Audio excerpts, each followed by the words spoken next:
I request Honorable Chancellor and the dignitaries on the dais to confer honorary doctorate to the eminent personalities.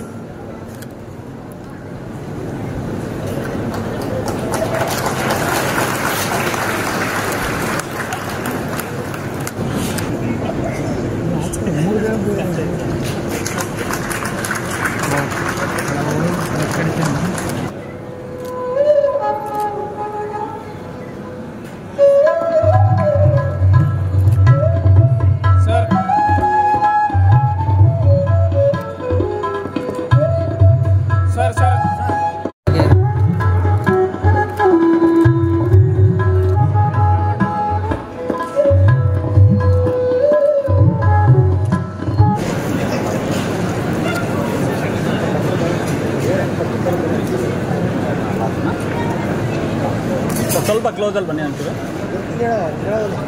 Sir, ಸ್ವಲ್ಪ ಕ್ಲೋಸಲ್ಲಿ ಬನ್ನಿ ಅಂಚೂರು.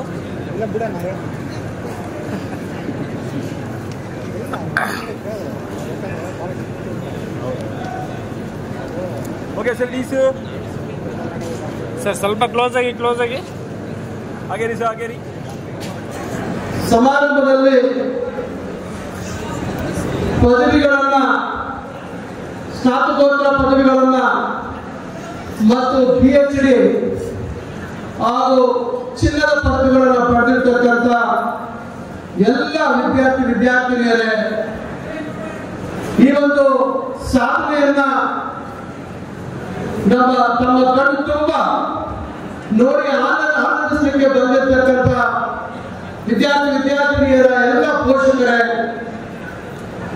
ಸಭೆಯಲ್ಲಿ ಉಪಸ್ಥಿತಿರುವ ಎಲ್ಲ ಗಣ್ಯರೇ ಹಾಗೂ ಮಾಧ್ಯಮ ಮಿತ್ರರೇ, 2010ರಲ್ಲಿ ಪ್ರಾರಂಭ ಆಗಿರ್ತಕ್ಕಂಥ ಈ ಒಂದು ವಿಶ್ವವಿದ್ಯಾಲಯ ಈಗ ತನ್ನ 12ನೆಯ ಘಟಿಕೋತ್ಸವವನ್ನು ಆಚರಣೆ ಮಾಡ್ತಾ ಇದೆ. ಈ ಒಂದು ವಿಶ್ವವಿದ್ಯಾಲಯದ ವ್ಯಾಪ್ತಿಯಲ್ಲಿ ಸುಮಾರು 76 ಕಾಲೇಜುಗಳ ಸಂಯೋಜನೆ ಇರತಕ್ಕಂಥ ಈ ಒಂದು ವಿಶ್ವವಿದ್ಯಾಲಯ ಸುಮಾರು 60,000ಕ್ಕಿಂತ ಹೆಚ್ಚು ವಿದ್ಯಾರ್ಥಿಗಳು ತಮ್ಮ ಶಿಕ್ಷಣವನ್ನು ಪಡೆತಾ ಇರತಕ್ಕಂಥ ವಿಶ್ವವಿದ್ಯಾಲಯದ ವ್ಯಾಪ್ತಿ ಇದೆ. ಸುಮಾರು 13,339 ಪದವೀಧರರು ಈ ಒಂದು ಸಂದರ್ಭದಲ್ಲಿ ತಮ್ಮ ಪದವಿಗಳನ್ನು ಪಡೆದಿರ್ತಕ್ಕಂಥದ್ದು. ಸುಮಾರು 1,733 ಸ್ನಾತಕೋತ್ತರ ಪದವೀಧರರು ತಮ್ಮ ಪದವಿಗಳನ್ನು ಪಡೆದಿದ್ದಾರೆ. PhD ಪದವಿಯನ್ನ ಸುಮಾರು 56 ಜನ ಪಡ್ಕೊಂಡಿರ್ತಕ್ಕಂಥದ್ದು. ಹಲವಾರು ಜನ ಚಿನ್ನದ ಪದಕಗಳನ್ನು ಪಡೆದಿದ್ದಾರೆ.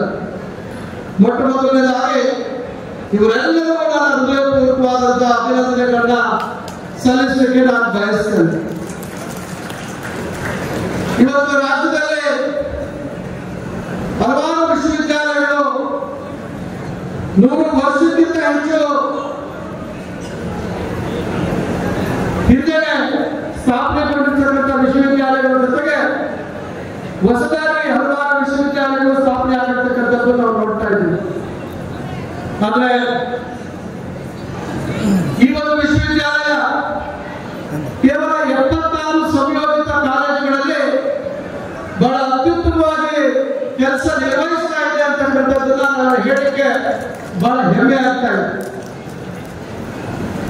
ಬಹಳ ಹಳೆಯ ವಿಶ್ವವಿದ್ಯಾಲಯ ಅಂದ್ರೆ ನಮ್ಮ ಮೈಸೂರಿನ ವಿಶ್ವವಿದ್ಯಾಲಯ.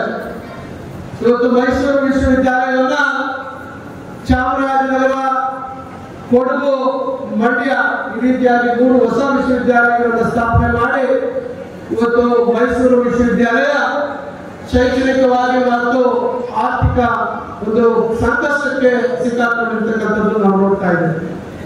ಇದರ ಜೊತೆಯಲ್ಲಿ ಗುಲ್ಬರ್ಗ ವಿಶ್ವವಿದ್ಯಾಲಯ, ಧಾರವಾಡ ವಿಶ್ವವಿದ್ಯಾಲಯ, ಮಂಗಳೂರು ವಿಶ್ವವಿದ್ಯಾಲಯ, ಈ 4 ವಿಶ್ವವಿದ್ಯಾಲಯಗಳು ಬಹಳ ಹೆಸರು ಗಳಿಸಿದಂತ ವಿಶ್ವವಿದ್ಯಾಲಯಗಳನ್ನ ನಾವೆಲ್ಲೋ ಒಂದು ಕಡೆ ಹೆಚ್ಚು ವಿಶ್ವವಿದ್ಯಾಲಯಗಳನ್ನ ಪ್ರತಿ ಜಿಲ್ಲೆಯಲ್ಲೂ ಕೊಂಡೊಯ್ಯಬೇಕಂತಕ್ಕಂಥ ತತ್ವದ ಇಂದಿನ ಸರ್ಕಾರಗಳ ತೀರ್ಮಾನಗಳಿಂದ ಇವತ್ತು ಈ ವಿಶ್ವವಿದ್ಯಾಲಯಗಳನ್ನ ಸಂಕಷ್ಟಕ್ಕೆ ತಳ್ಳಿರ್ತಕ್ಕಂಥ ಪರಿಸ್ಥಿತಿ ನಾವು ನೋಡ್ತಾ ಇದ್ದೇವೆ.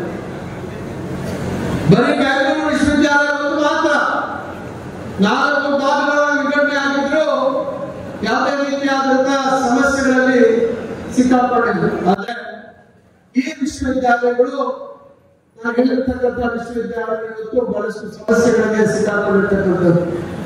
ಅಂತಹ ಪರಿಸ್ಥಿತಿಯಲ್ಲಿ ನಮ್ಮ ವಿಜಯನಗರ ಕೃಷ್ಣದೇವರಾಯ ವಿಶ್ವವಿದ್ಯಾಲಯ ಹಲವಾರು ಸಾಧನೆಗಳನ್ನ ಮಾಡ್ಕೊಂಡು ಬರ್ತಾ ಇದೆ. ಈ ಒಂದು ಬಳ್ಳಾರಿಯ ಭಾಗ ಸ್ವತಂತ್ರ ಪೂರ್ವದಲ್ಲೇ ಕೈಗಾರಿಕೆಗಳಿಗೆ ಹೆಸರುವಾಸಿಯಾಗಿರ್ತಕ್ಕಂಥ ಭಾಗ. ವಿಶ್ವವಿಖ್ಯಾತ ಹಂಪಿ ಇವತ್ತು ನಾವೆಲ್ಲರೂ ನೋಡ್ತೀವಿ ಎಷ್ಟು ದೊಡ್ಡ ಒಂದು ಪ್ರೇಕ್ಷಣೀಯ ಸ್ಥಳ ಇದು ಅಂತಕ್ಕಂಥದ್ದು. ಗತ ವೈಭವ ಏನು ಶ್ರೀಕೃಷ್ಣ ದೇವರಾಯರ ಒಂದು ಗತ ವೈಭವದ ಬಗ್ಗೆ ನಾವೆಲ್ಲರೂ ಇವತ್ತು ಓದಿರ್ತಕ್ಕಂಥದ್ದು, ಅದನ್ನ ಕೇಳಿದಾಗ ಬಹಳ ಆಶ್ಚರ್ಯ ಕೂಡ ಆಗ್ತದೆ. ಈ ರೀತಿ ಆಗ್ತಾ ಇತ್ತಾ ಅಂತಕ್ಕಂಥದ್ದು. ಯಾವ ರೀತಿ ಚಿನ್ನ ಮತ್ತು ವಜ್ರ ವೈಢೂರ್ಯಗಳನ್ನ ಏನು ವ್ಯಾಪಾರ ಆಗ್ತಿತ್ತು ಬೀದಿಗಳಲ್ಲಿ ಇಟ್ಕೊಂಡು ಆ ಒಂದು ಸಾಮ್ರಾಜ್ಯದ ಆಳ್ವಿಕೆ ಸಂದರ್ಭದಲ್ಲಿ ಅಂತಕ್ಕಂಥದ್ದು ನಾವೆಲ್ಲ ಓದಿರ್ತಕ್ಕಂಥದ್ದು. ಇವತ್ತೆಲ್ಲ ಚರಿತ್ರೆಯ ಪುಟಗಳಲ್ಲಿ ಇರ್ತಕ್ಕಂಥದ್ದನ್ನ ಬಿಟ್ಟು ಮುಂದಿನ ಭವ್ಯ ಭಾರತದ ನಿರ್ಮಾಣಕ್ಕೆ ಇಲ್ಲಿರ್ತಕ್ಕಂಥ ಭವ್ಯ ಸಮೃದ್ಧ ಕಣಜಗಳನ್ನ ಇವತ್ತು ನಾವು ಬಳಸಿಕೊಂಡು ಯಾವ ರೀತಿ ಇಲ್ಲಿರ್ತಕ್ಕಂಥ ಮಕ್ಕಳಿಗೆ ಗುಣಮಟ್ಟದ ಶಿಕ್ಷಣವನ್ನ ಕೊಡಲಿಕ್ಕೆ ಸಾಧ್ಯ ಇದೆ ಅಂತಕ್ಕಂಥದ್ರ ಬಗ್ಗೆ ನಾವೆಲ್ಲರೂ ಬಹಳಷ್ಟು ಆಲೋಚನೆ ಮಾಡಿ ಈ ಒಂದು ಜಾಗತಿಕ ಬದಲಾವಣೆ ಏನು ವೇಗವಾಗಿ ಆಗ್ತಾ ಇದೆ. ನಮ್ಮ ಪ್ರೊಫೆಸರ್ ಸುಪ್ರಸಾದ್ ಅವರು ಮಾತಾಡುವಂತ ಸಂದರ್ಭದಲ್ಲಿ ಹೇಳಿ ನಾವೆಲ್ಲರೂ ಇವತ್ತು ಜಿಪಿಟಿಯನ್ನ ಬಳಸಬೇಕು, ಅದರಿಂದ ಬಹಳಷ್ಟು ಮಾಹಿತಿಗಳನ್ನ ಪಡ್ಕೋಬೇಕು ಅಂತಕ್ಕಂಥದ್ದನ್ನ ನಾವು ಹೇಳ್ತಾ ಇದ್ವಿ. ಈ ರೀತಿ ಪ್ರತಿಯೊಂದು ದಿನ ಪ್ರತಿಯೊಂದು ಕ್ಷಣ ಹೊಸ ಹೊಸ ಒಂದು ಸಂಶೋಧನೆಯ ಫಲವನ್ನು ನಾವು ಇವತ್ತು ನಮ್ಮ ಅಂಗೈಯಲ್ಲಿ ಇವತ್ತು ನಮ್ಮ ಅಂತರ್ಜಾಲದ ಮುಖಾಂತರ ನೋಡುವಂತ ಅವಕಾಶ ಈ ಒಂದು ಕಾಲದಲ್ಲಿದೆ. ಬಳ್ಳಾರಿಯ ನಿರಂತರ ಸುದ್ದಿಗಾಗಿ ಬಳ್ಳಾರಿ ಬೆಳಗಾಯಿತು ಚಾನೆಲ್ನ ಸಬ್ಸ್ಕ್ರೈಬ್ ಮಾಡಿ ಹಾಗೂ ಬೆಲ್ ಐಕಾನ್ ಒತ್ತಿ.